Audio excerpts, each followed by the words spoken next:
Hello everyone, welcome to H G के guides. क्या आप प्लान कर रहे हैं न्यूजीलैंड से अपना जो डिग्री प्रोग्राम है उसे स्टडी करने के लिए, और आप सर्च कर रहे हैं न्यूजीलैंड की किसी ऐसी यूनिवर्सिटी को जो इंटरनेशनल स्टूडेंट को स्कॉलरशिप प्रोवाइड करे?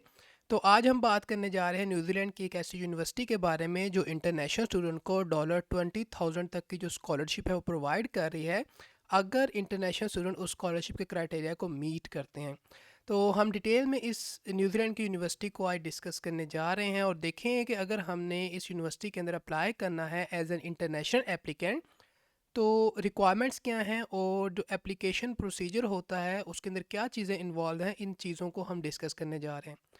तो सबसे पहले बात कर लेते हैं यूनिवर्सिटी की। तो आपने सिंपली क्या करना है कि आपने सर्च करना है विक्टोरिया यूनिवर्सिटी ऑफ विलिंगटन। तो ये वो यूनिवर्सिटी है जो कि लोकेटेड है न्यूजीलैंड के अंदर और इंटरनेशनल स्टूडेंट को $20,000 तक की जो स्कॉलरशिप है वो प्रोवाइड कर रही है। आपने क्या करना है कि आपने इस एड्रेस को फॉलो करना है और यहाँ पर आने के बाद आपको इस यूनिवर्सिटी की इन्फॉर्मेशन मिल जाएगी। सबसे पहले बात कर लेते हैं वो स्टूडेंट जो एक अंडर ग्रेजुएट प्रोग्राम के लिए अप्लाई करना चाहते हैं। तो आपने क्या करना है कि आप इस कोर्स प्रोग्राम फाइंडर में आकर अपने कोर्स को जो है अपने डिग्री प्रोग्राम को यहाँ से आप फाइंड आउट कर सकते हैं। और अगर लिस्ट देखी जाए तो ये बहुत सारे प्रोग्राम अवेलेबल हैं जिनका जो ड्यूरेशन है वो भी मेंशन है कि जो प्रोग्राम है वो कितने ड्यूरेशन का है, कितने पॉइंट्स का वो प्रोग्राम है, और जो नेक्स्ट डेट है कि वो प्रोग्राम कब स्टार्ट होगा, यानी नेक्स्ट जो इनटेक है वो भी यहाँ पर मेंशन है। तो आप देख सकते हैं कि जिस तरह की बैचलर ऑफ आर्किटेक्चरल स्टडीज़ है, तो इसके जो नेक्स्ट इनटेक स्टार्ट हो रही है वो स्टार्ट हो रही है फ्रॉम 25 फेब 2024। इसी तरह आप अपने प्रोग्राम को फाइंड आउट कर सकते हैं और देख सकते हैं कि वो प्रोग्राम कब स्टार्ट हो रहा है। अगर बैचलर ऑफ आर्ट्स की बात की जाए तो ड्यूरेशन इसका भी 3 इयर्स का है, पॉइंट्स इसके भी यहाँ पर मेंशन है।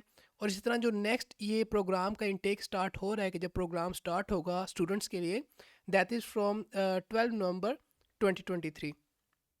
तो वो स्टूडेंट जो बायोमेडिकल साइंस को स्टडी करना चाहते हैं वो भी बैचलर प्रोग्राम के लिए अप्लाई कर सकते हैं, जिसका जो स्टार्ट डेट है वो है 25 फेब 2024।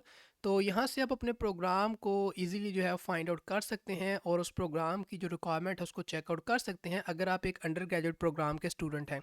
और इनकेस अगर आपको प्रोग्राम यहाँ पर जो है फाइंड करने में प्रॉब्लम हो रही है तो आप अपने प्रोग्राम को यहाँ से भी फाइंड आउट कर सकते हैं। अब बात करते हैं उन स्टूडेंट की जो किसी पोस्ट ग्रेजुएट प्रोग्राम के अंदर अप्लाई करना चाहते हैं। तो आप अपने प्रोग्राम को यहाँ से भी फाइंड आउट कर सकते हैं। अकॉर्डिंग टू द क्वालिफिकेशन भी आप फाइंड आउट कर सकते हैं कि क्या आप मास्टर्स प्रोग्राम स्टडी करना चाहते हैं, डॉक्टोरल प्रोग्राम स्टडी करना चाहते हैं। आप स्टूडेंट टाइप के मुताबिक भी प्रोग्राम फाइंड आउट कर सकते हैं, और इसी तरह के प्रोग्राम एक पार्ट टाइम है या फुल टाइम है आप उसके मुताबिक भी अपने प्रोग्राम को फाइंड आउट कर सकते हैं। तो यहाँ पर पूरी प्रोग्राम की जो लिस्ट अवेलेबल है, जो कि बहुत सारे प्रोग्राम है, आप इस कंप्लीट लिस्ट को जो है वो देख सकते हैं और जो भी आपका डिज़ायर्ड प्रोग्राम है आप उसको चूज़ कर सकते हैं। और जो प्रोग्राम आप चूज़ करेंगे उसकी डिटेल यहाँ पर मेंशन है। जस्ट लाइक अगर हम बात करें इस bachelor of arts with honours programme की, तो जो ड्यूरेशन है वो भी इसका मेंशन है, कितने पॉइंट्स का ये प्रोग्राम है वो भी मेंशन है, स्टडी टाइप यानी क्या ये कोर्स वर्क प्रोग्राम है तो वो भी यहाँ पर मेंशन है, और जो ये प्रोग्राम नेक्स्ट इनटेक इसका कब स्टार्ट हो रहा है तो दैट इज़ 25 फेब 2024, यानी जो नेक्स्ट स्टूडेंट के लिए प्रोग्राम स्टार्ट होगा वो इस डेट से स्टार्ट होगा। तो आप जो है अपने प्रोग्राम की जो डिटेल है उसे फाइंड आउट कर सकते हैं। अकॉर्डिंग टू दैट आप अपने प्रोग्राम के लिए जो है अप्लाई कर सकते हैं, और मेक श्योर करना है कि अगर आप एक अंडर ग्रेजुएट स्टूडेंट हैं या आप एक पोस्ट ग्रेजुएट प्रोग्राम के स्टूडेंट हैं, एलिजिबिलिटी रिक्वायरमेंट्स को आपने जो है वो ज़रूर चेकआउट करना है रिगार्डिंग द प्रोग्राम, जिस प्रोग्राम को आप जो है वो चूज़ करेंगे। अब बात करते हैं एंट्री रिक्वायरमेंट की कि अगर हम as an international student apply करना चाहते हैं तो एंट्री रिक्वायरमेंट्स क्या हैं। तो जो इंटरनेशनल स्टूडेंट्स हैं उनको मीट करना पड़ेगा जो इंग्लिश लैंग्वेज की रिक्वायरमेंट है और जो एकेडमिक एंट्री रिक्वायरमेंट्स है उनको, ताकि वो स्टडी कर सकें at Victoria University of Wellington. तो आपने क्या करना है कि अगर आप एक अंडर ग्रेजुएट प्रोग्राम के स्टूडेंट हैं तो आपने अपनी एंट्री रिक्वायरमेंट को चेकआउट करना है अपने कंट्री के मुताबिक। तो यहाँ पर कंप्लीट जो कंट्रीज़ हैं जहाँ से आप स्टूडेंट अप्लाई कर सकते हैं उनकी लिस्ट यहाँ आप देख सकते हैं। तो आप अपने कंट्री को यहाँ से चूज़ कर सकते हैं, अकॉर्डिंग टू दैट आपको जो है अंडर ग्रेजुएट प्रोग्राम की जो रिक्वायरमेंट है वो मिल जाएंगी। फॉर एग्जांपल अगर हम बात करें कि अगर आप अप्लाई करने जा रहे हैं फ्रॉम ऑस्ट्रेलिया, तो जैसे ही आप ऑस्ट्रेलिया का चूज़ करेंगे तो यहाँ पर आपको रिक्वायरमेंट मिल जाएंगी। और इसी तरह अगर हम किसी और कंट्री की बात करें कि फॉर एग्जांपल अगर आप अप्लाई करने जा रहे हैं फ्रॉम पाकिस्तान, तो यहाँ से आप जो है वो अपनी रिक्वायरमेंट्स को देख सकते हैं। तो जो मिनिमम एंट्री रिक्वायरमेंट है वो ये कि आपके पास जो सेकेंडरी एजुकेशन है उसका कंप्लीट होना ज़रूरी है। और इसी के साथ साथ ये और भी रिक्वायरमेंट्स हैं, यानी अगर आप इस रिक्वायरमेंट को मीट नहीं कर रहे तो इस रिक्वायरमेंट को आपको मीट करना होगा, और इन केस अगर आप इस रिक्वायरमेंट को मीट नहीं कर रहे तो आपको इस रिक्वायरमेंट को मीट करना होगा ताकि आप जो है एलिजिबल हो सकें। तो आप अगर सेकेंडरी एजुकेशन को कंप्लीट करके आ रहे हैं तो आप अप्लाई कर सकते हैं, या आपने जो है विक्टोरिया यूनिवर्सिटी ऑफ विलिंगटन जो है उसका जो फाउंडेशन स्टडीज़ प्रोग्राम है उसे कंप्लीट किया है तो आप अप्लाई कर सकते हैं। इसी तरह अगर आपके पास कोई इंटरनेशनल डिप्लोमा है तो आप भी अप्लाई कर सकते हैं। इसी तरह इंग्लिश की रिक्वायरमेंट है अकॉर्डिंग टू कंट्री, यहाँ पर रिक्वायरमेंट्स मेंशन होंगी जिनको आप देख सकते हैं। तो ये वो एक्सेप्टेबल स्कोर्स हैं और उनका मिनिमम स्कोर भी यहाँ पर मेंशन है कि इन टेस्ट स्कोर का इतना मिनिमम स्कोर आपके पास होना चाहिए ताकि आप जो है अंडर ग्रेजुएट प्रोग्राम के लिए एलिजिबल हो सकें। और इसी के साथ साथ अगर हम बात करें पोस्ट ग्रेजुएट एकेडमिक रिक्वायरमेंट्स की, तो जो पोस्ट ग्रेजुएट प्रोग्राम है उनकी जो एकेडमिक रिक्वायरमेंट्स हैं वो भी जो है कंट्री के मुताबिक वेरी करेंगी। लेकिन अगर जनरली बात की जाए तो आपके पास जो है वो बैचलर के इक्विवेलेंट जो है वो डिग्री होनी चाहिए ताकि आप किसी मास्टर्स प्रोग्राम को परस्यू कर सकें, डिपेंडिंग अपॉन कि आप मास्टर्स प्रोग्राम के लिए अप्लाई करने जा रहे हैं या पीएचडी प्रोग्राम के लिए अप्लाई करने जा रहे हैं।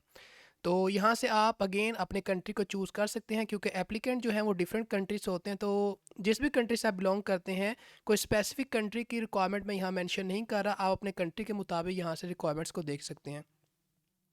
अब बात करते हैं कि अगर आप पीएचडी प्रोग्राम के लिए या अप्लाई करना चाहते हैं तो उसके लिए किस तरह से अप्लाई करना होगा, या अगर आप अप्लाई करना चाहते हैं एज ए इंटरनेशनल स्टूडेंट तो आपने किस तरह से अप्लाई करना है। तो सबसे पहले हम बात कर लेते हैं उन स्टूडेंट की जो अप्लाई करना चाहते हैं अपने अंडर ग्रेजुएट या ग्रेजुएट प्रोग्राम के लिए। तो ये कुछ चीज़ें हैं या स्टेप्स हैं जिनको आपको फॉलो करना पड़ेगा ताकि आप इस यूनिवर्सिटी के अंदर एडमिशन के लिए एनरोल हो सकें। सबसे पहले आपने अपना प्रोग्राम फाइंड आउट करना है और चूज़ करना है अपने प्रोग्राम को कि क्या वो प्रोग्राम अवेलेबल है, और मेक श्योर करना है कि आप उस प्रोग्राम की इंट्री रिक्वायरमेंट्स को मीट कर रहे हो। आपको उस प्रोग्राम की जो एप्लीकेशन की स्टार्ट डेट है, जिस तरह के अभी हमने डिस्कस किया था, उसके बारे में पता होना चाहिए। और देन आपको उस प्रोग्राम की कॉस्ट के बारे में पता होना चाहिए कि प्रोग्राम जो है वो कितनी जो ट्यूशन फ़ी है उस प्रोग्राम की है जिसके अंदर आप एनरोल होने जा रहे हैं। और कुछ एंट्री रिक्वायरमेंट्स भी हो सकती हैं डिपेंडिंग पोन प्रोग्राम, तो आपको उनको भी देखना पड़ेगा।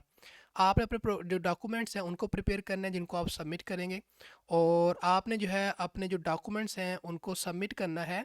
और अगर आपके जो डॉक्यूमेंट्स हैं वो इंग्लिश लैंग्वेज में नहीं है तो आप उनकी सर्टिफाइड ट्रांसलेशन को सबमिट करेंगे, और देन जो है आप अप्लाई करेंगे ऑनलाइन ताकि आपकी जो एप्लीकेशन है उसे कंसीडर किया जा सके। तो इन केस अगर आप एक इंटरनेशनल स्टूडेंट हैं जो स्टडी कर रहे हैं न्यूजीलैंड के अंदर, तो उसके लिए आपके पास ये रिक्वायरमेंट है जिसको आपको मीट करना पड़ेगा if you are applying as a New Zealand secondary school student. तो डिपेंडिंग अपॉन कि आप इंटरनेशनल स्टूडेंट हैं या इंटरनेशनल स्टूडेंट जो न्यूजीलैंड में स्टडी कर रहे हैं, उसके मुताबिक जो रिक्वायरमेंट्स हैं वो वेरी करेंगी। तो ये हमारे पास सिंपल से स्टेप्स हैं अगर आप अप्लाई करना चाहते हैं एक ग्रेजुएट प्रोग्राम के लिए या एक अंडर ग्रेजुएट प्रोग्राम के लिए। अब बात करते हैं कि अगर आप अप्लाई करना चाहते हैं किसी पीएचडी प्रोग्राम के लिए, तो जो पीएचडी प्रोग्राम है उसकी 3 एप्लीकेशन डेडलाइंस होती हैं, इंक्लूडिंग 1 मार्च, इंक्लूडिंग 1 जुलाई, इंक्लूडिंग 1 नवंबर ईच ईयर। यानी हर साल इन 3 डेडलाइन के अंदर जो एप्लीकेशन है उनको एक्सेप्ट किया जाता है। तो अगर आप अप्लाई करना चाहते हैं तो उसके लिए आपको क्या करना होगा, मेक श्योर करना पड़ेगा कि आप उस प्रोग्राम की इंट्री रिक्वायरमेंट्स को मीट कर रहे हो। इसी तरह आपके पास 2 रेफरेंसेस का होना ज़रूरी है। आप अपलोड करेंगे अपनी जो एकेडमिक राइटिंग्स है उसको, जो कि इंग्लिश लैंग्वेज में होनी चाहिए। आपने अपना जो रिसर्च प्रोजेक्ट है उसका इंटेंट सबमिट करना है, और आप जो है अपना फुल जो रिसर्च प्रपोजल है वो प्रोवाइड नहीं करेंगे बल्कि अपना जो रिसर्च का मेन ऑब्जेक्टिव है उसको जो है सबमिट करेंगे। एंड देन डिपेंडिंग अपॉन अगर आप एलिजिबल हैं तो आप जो है उस पीएचडी प्रोग्राम के लिए जो है एलिजिबल हो सकते हैं अगर आप उन रिक्वायरमेंट्स को मीट कर रहे हैं। अब बात कर लेते हैं कि यूनिवर्सिटी के अंदर अगर हम अप्लाई करने जा रहे हैं तो स्कॉलरशिप्स कौन सी अवेलेबल हैं। तो ये सबसे पहले स्कॉलरशिप प्रोग्राम है जिसको हम डिस्कस करने जा रहे हैं। तो ये स्कॉलरशिप का लेवल है, उसकी जो क्लोजिंग डेट है दैट इज 1 सितंबर, यानी इस टाइम तक आप अपनी एप्लीकेशन को सबमिट कर सकते हैं। 3 ईयर के लिए स्कॉलरशिप प्रोवाइड की जाएगी। इंटरनेशनल स्टूडेंट स्कॉलरशिप के लिए एलिजिबल हैं, और जो स्कॉलरशिप की वैल्यू है दिस इज़ द अमाउंट जो कि आपको प्रोवाइड की जाएगी। अगर बात की जाए कौन लोग एलिजिबल हैं, तो अगर आप एक इंटरनेशनल स्टूडेंट हैं जो फुल फ़ी पेइंग स्टूडेंट हैं तो आप एलिजिबल हैं, और अगर आपने जो है वो कंप्लीट किया है at least 1 full year at New Zealand secondary school तो आप एलिजिबल हैं। और इसी तरह अगर आप जो हैं एनरोल्ड होने जा रहे हैं in a first year of a first undergraduate degree programme तो भी आप एलिजिबल हैं। तो ये रिक्वायरमेंट्स को आप चेकआउट कर सकते हैं, and then depending upon certain criteria student की जो सिलेक्शन है उसे किया जाता है। और एप्लीकेशन प्रोसेस में क्लियरली बताया जा रहा है कि आपने जो है अपनी एप्लीकेशन को जो है इस टाइम तक सबमिट करना है and according to that application deadline जो कि यहाँ पर हमने मेंशन की थी, यहाँ पर जो मेंशन की गई और हमने देखी भी थी।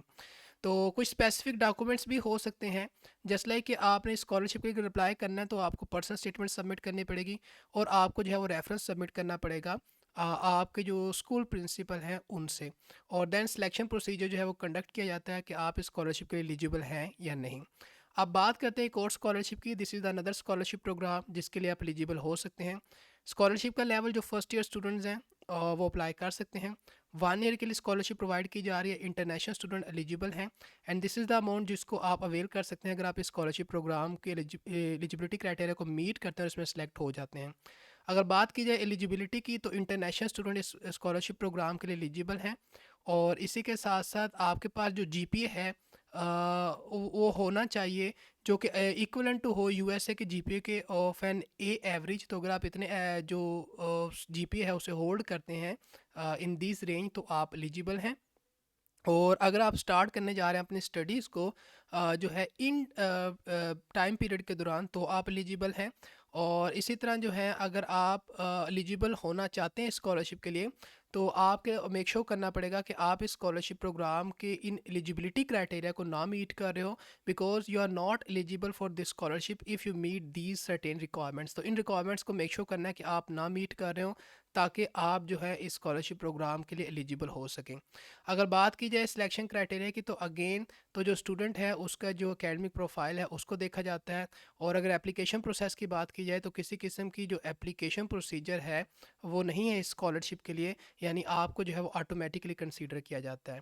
तो ये थी आज की अपॉर्चुनिटी रिगार्डिंग कि आप किस तरह से जो है वो न्यूजीलैंड से स्टडी कर सकते हैं and that too with a scholarship programme. और डिफरेंट स्कॉलरशिप को हमने डिस्कस किया and this is the amount of one scholarship programme जिसको आप अवेल कर सकते हैं अगर आप न्यूजीलैंड से स्टडी करना चाहते हैं from Victoria University of Wellington. तो आई होप सो कि जो आज की अपॉर्चुनिटी थी आपके लिए हेल्पफुल होगी, ये इन्फॉर्मेशन आपके लिए हेल्पफुल थी। तो आज के लिए इतना ही, मिलते हैं आपको किसी नई अपॉर्चुनिटी के साथ। So till then take care and good bye.